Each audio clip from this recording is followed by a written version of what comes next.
একসময় এই বাড়িগুলোতে নেতাকর্মী সহ হাজারো মানুষের ভিড় লেগে থাকত। প্রভাব প্রতিপত্তি ছিল দৃশ্যমান, কিন্তু এখন তা নীরব। সরকার পতনের পর বাড়িগুলোতে যেন পড়েনি কারো পা।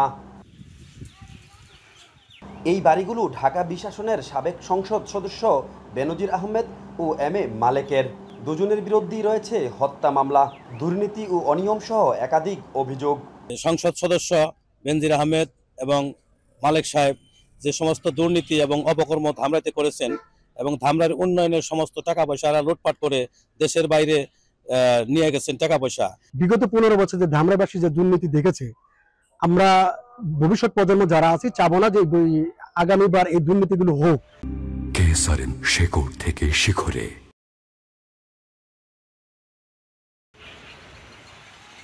এলাকাবাসী বলছেন, ক্ষমতার দাপটে একসময় এলাকায় ত্রাসের রাজত্ব চালিয়েছিল আওয়ামী লীগের এই দুই এমপি। দীর্ঘদিন ধরে তাদের লুটপাট, সরকারি অর্থ আত্মসাতে উন্নয়নের মুখ দেখেনি ধামরাইবাসী। ক্ষমতার নামে মানুষকে লুটপাট করেছে। বিভিন্ন সময়ে তারা, বিশেষ করে বেনজিরের কথা যদি বলা হয়, বেনজির সাহেব মালয়েশিয়ার লুক পাঠানোর কথা বলে প্রায় ২০,০০০ কোটি টাকা লুটপাট করেছে। দখলবাজি করছে, চাঁদাবাজি করছে এবং সন্ত্রাসের সাথে নৈরাজ্য তৈরি করছে। যারা এই দুর্নীতি করেছে এদের আমরা সুষ্ঠু বিচার চাই। পুলিশ বলছে, ধামরাই থানায় সাবেক এই দুই এমপির বিরুদ্ধে একাধিক মামলা রয়েছে। তাদের বিরুদ্ধে দ্রুতই ব্যবস্থা নেওয়া হবে।